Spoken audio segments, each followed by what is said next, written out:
Sejumlah negara berlomba-lomba menganalisis varian baru Omikron, termasuk dampak tambahan vaksin booster sebagai salah satu perlindungan dari paparan varian baru ini. Lantas bagaimana dengan Indonesia? Kita bahas bersama juru bicara vaksinasi COVID-19 Siti Nadia Tarmizi dan juga pelaksana tugas Kepala Pusat Riset Biologi Molekuler Eijkman, Winkus Haryoto, dan anggota Komisi 9 DPR Kurniasih Mufidayati. Selamat malam Bapak dan Ibu-Ibu. Selamat malam, Assalamualaikum, salam Waalaikumsalam sehat, warahmatullahi Bu wabarakatuh. Nadia dan Pak Win dan Iya. Mas Aiman. Baik, kita ke Pak Kus Haryoto dari Eijkman. Pak Kus, kan sekarang sudah dilebur ke BRIN, bagaimana kemudian riset biologinya? Oh, masih berjalan ya. Jadi kalau untuk vaksin merah putih kan sebetulnya dari sisi pengembangan di industri dalam hal ini di Bio Farma itu konsentrasi protein yang diproduksi itu sebetulnya sudah memenuhi standar industri. Ya, jadi pada dasarnya pengembangan lebih lanjut ini diserahkan kepada industri, apakah industri akan menindaklanjuti atau bagaimana gitu kan. Jadi bolanya ada di pihak industri dalam hal ini. Iya, dan nanti Eijkman ini akan beralih ke Badan Riset dan Inovasi Nasional, BRIN ya Pak? Sudah malah. Iya, dan kemudian semua akan dimasukkan ke sana, jadi tidak ada lagi lembaga Eijkman ya? Tidak ada, yang sekarang namanya berubah menjadi Pusat Riset Biologi Molekuler Eijkman. Pusat Riset Biologi Molekuler Eijkman di bawah BRIN ya? Di bawah BRIN. Oke, baik. Ini informasi terbaru. Oke, saya ke Bu Siti Nadia. Bu Siti Nadia, 12 Januari vaksin booster pertama akan diberikan. Betul demikian? Iya, rencananya Mas Aiman kita akan melakukan kick off untuk vaksinasi dosis tambahan ketiga ini di 12 Januari ya. Tapi tentunya kita juga mempertimbangkan kesiapan regulasi maupun petunjuk teknis yang sedang kita lakukan finalisasi saat ini. Oke, sudah ada kategori sebelumnya dari lansia yang didahulukan. Betul demikian ya Bu? Iya, artinya saat ini yang tentunya membutuhkan paling banyak untuk mencegah keparahan atau tingkat kematian adalah kelompok lansia ya. Jadi memang prioritas itu adalah kepada lansia pada program pemerintah karena kita tahu bahwa nanti vaksinasi dosis ketiga ini akan ada dua mekanisme ya Mas Aiman ya. Melalui mekanisme mandiri itu adalah bagi seluruh masyarakat di atas usia 18 tahun yang bukan PBI dan lansia. Sementara yang PBI dan lansia itu vaksinasi tambahan dosis ketiganya akan disediakan oleh pemerintah. Dan kita akan memulai dulu dengan kabupaten kota yang sudah memiliki capaian vaksinasi dosis satunya 70% dan dosis satu untuk lansia itu 60%. Oke, lalu ada juga informasi bahwa akan diberlakukan vaksin gotong royong alias vaksin berbayar, kalau boleh saya katakan seperti itu ya. Vaksin gotong royong akan diberlakukan, benar demikian Bu? Ya, tadi saya sudah sampaikan di luar lansia dan peserta penerima bantuan iuran JKN, itu kalau ingin mendapatkan vaksinasi dosis ketiga itu bisa melalui mekanisme secara mandiri. Jadi tidak disediakan di dalam program pemerintah. Jadi nanti mekanisme seperti apa belum diatur tapi Bu ya? Belinya di mana, lalu kemudian seperti apa? Ini belum masih gelap ini.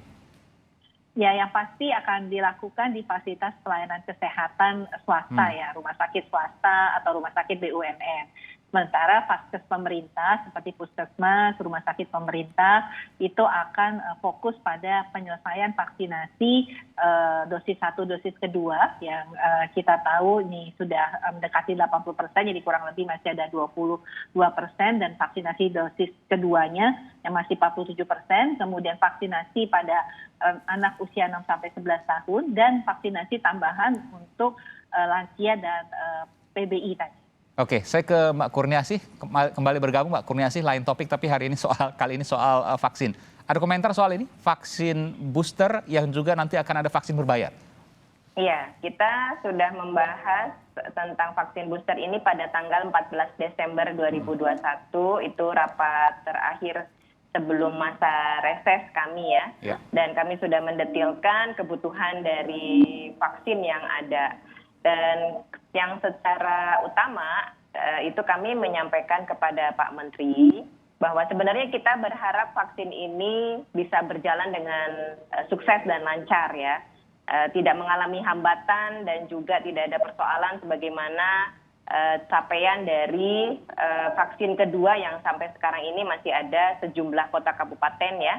Dari 514 kan baru 244 nih yang sudah bisa dilaksanakan booster. Nah, jadi yang pertama kita meminta tetap fokus juga kepada penuntasan vaksin 1 dan vaksin kedua untuk di luar 244 sisa kota kabupaten yang sudah memenuhi syarat. Karena ini penting untuk pelindungan masyarakat di kota kabupaten tersebut. Yang kedua, karena vaksin untuk anak ini juga sudah dilaksanakan, maka ketersediaan vaksin untuk anak ini juga jangan sampai ada persoalan, termasuk distribusinya. Ya, karena belajar dari kemarin kita sempat ada gap gitu ya, stoknya agak lama datangnya gitu ya, sehingga yang kedua ini di daerah-daerah itu dari hasil kunjungan kerja kami itu banyak yang tertunda gitu. Oke, baik. Jadi kita berharap tidak terulang lagi. Nah, untuk booster yang ketiga ini terkait dengan biaya. Oke, kita dulu Bu, terkait dengan biaya, nanti kita akan mendengarkan selepas jeda karena kita ingin mendengarkan juga dari Bu Kurniasih. Bagaimana dengan biaya ini? Apakah pas atau tidak? Berapa harganya? Dan bagaimana mekanismenya? Sesaat lagi saudara, tetaplah bersama kami di Sapa Indonesia Malam.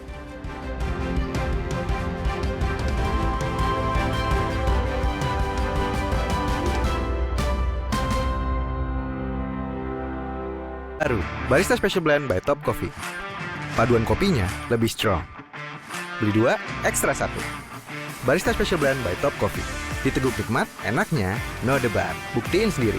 Beli 2, ekstra 1. Dari Wings Food. Resto Kim Grosseria.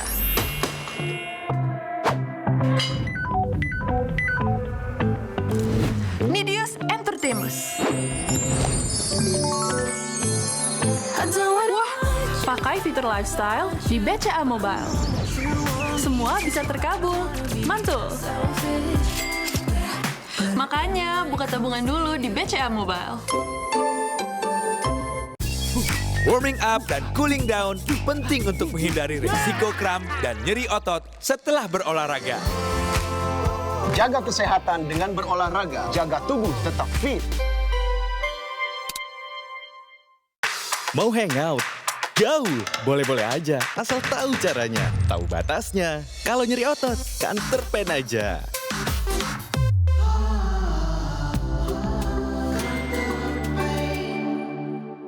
Aku dan banyak anak Indonesia tumbuh bersama Pediasure. Aku juga, dan sekarang turun ke Gilang. Dulu, kini, dan nanti. 25 tahun tumbuh bersama Pediasure. Nyatanya, menghindari sentuhan langsung malah mentransfer virus ke pakaian. Jangan sampai menyebar di rumah. Segera cuci pakaian dari luar agar terbebas dari virus.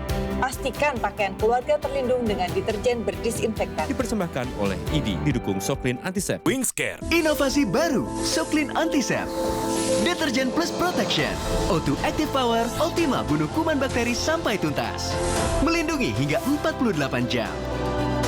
Soklin Antisep, beda dari deterjen biasa. Wingscare. Bahaya kurang vitamin D. Onde-mande vitamin D. Berjemur aja, cukup nggak ya? Minum MyWell Vitamin D 1000 IU. Penuhi kebutuhan vitamin D, jaga imun well everyday. MyWell Vitamin D, 100% well everyday. Pak, ada kurma? Yakin cari kurma, Bu? Kan bukan Ramadan. Sari kurma Arab? Yakin ada di Sari Kurma TJ. Baik diminum kapan aja. Dipanen di Arab, dikemas di Indonesia. Sari Kurma TJ. Enak, halal. Yakin. Paket untuk lindungi kesehatan keluarga. Toilet ada sekitar 77.000 jenis bakteri dan virus penyebab penyakit. Coba Harpic 10X baru. Hilangkan kerak membandel, membunuh kuman dan bakteri. Lindungi keluarga dengan toilet bersih higienis. Harpic 10X. Apakah ibu hanya memberikan si kecil setengah kursi? Setengah sepatu? Yakin hanya memberikan si kecil setengahnya? Lalu, mengapa hanya memberikan setengah nutrisi dari yang seharusnya? Untuk itu, saya pilih Enfagro E+ MFGM Pro. Dengan DHA tertinggi, bantu kembangkan tidak hanya IQ, namun juga EQ si kecil, didukung dengan stimulasi yang tepat. Aku lengkapi nutrisi anakku dengan Enfagro E+. Ini lebih strong. Baru, Barista Special Blend by Top Coffee. Diracik tepat. Barista Special Blend by Top Coffee. Aroma dan rasanya strong, never wrong. Lo harus coba. Enaknya, no debat. Dari Wings Food.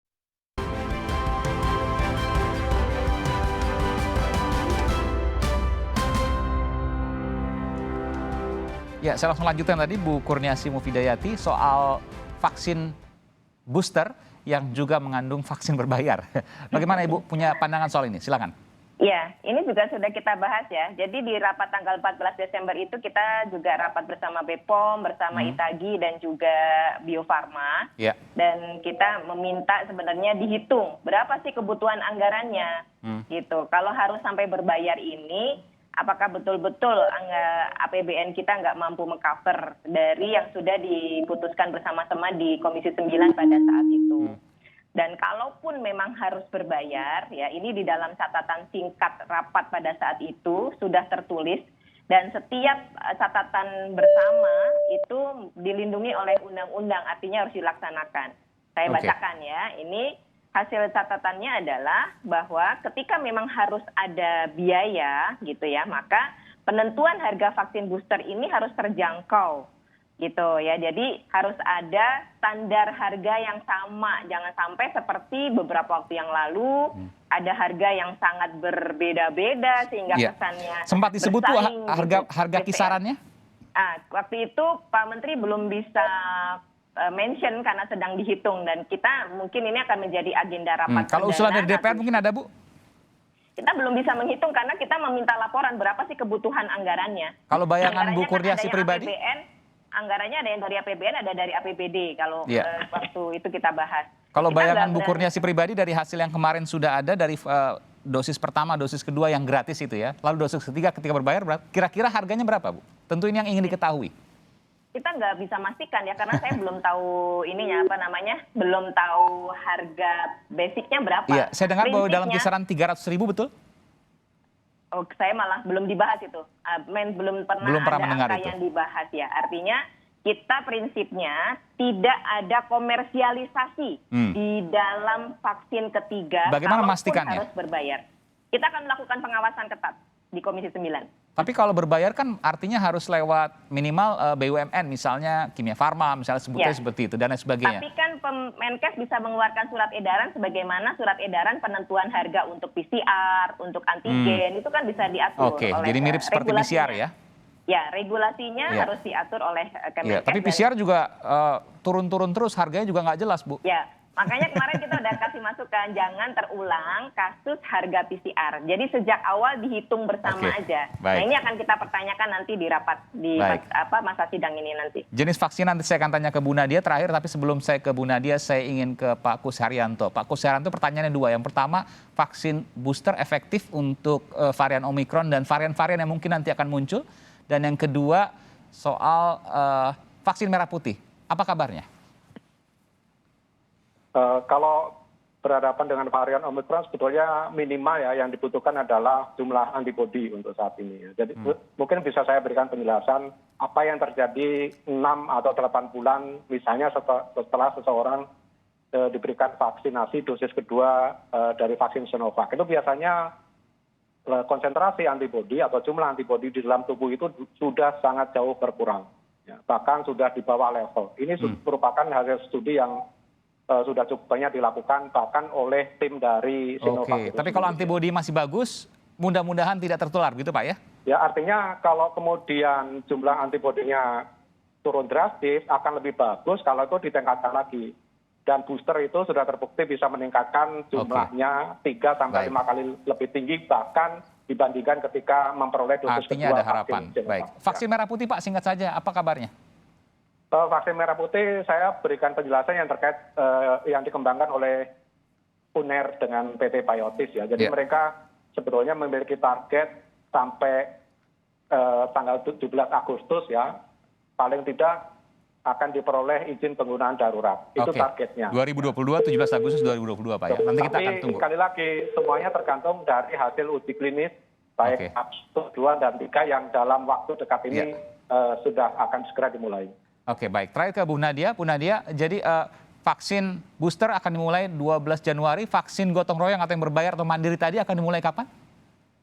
Bersamaan ya untuk kick off-nya. Insya Allah kita doakan regulasinya bisa segera selesai. Karena kalau regulasinya belum selesai, kita tidak bisa memulai ya untuk vaksinasi secara mandiri ini juga. Baik, kita akan tunggu nanti karena 12 Januari waktu yang sebentar lagi. 6 hari lagi kurang lebih. Ya, ini akan kita tunggu sama-sama. Terima kasih Bu Siti Nadia Tarmizi dari juru bicara Satgas COVID-19 Republik Indonesia. Kemudian Bu Kurniasih Mufidayati dari anggota Komisi 9 fraksi PKS. Dan juga Pak Kus Haryanto dari, ini baru nih, Lembaga Kepala Pusat Riset Biologi Molekuler Eijkman, PLT. Pak Win Kus Haryoto. Terima kasih Bapak dan Ibu-Ibu. Selamat malam, sehat selalu.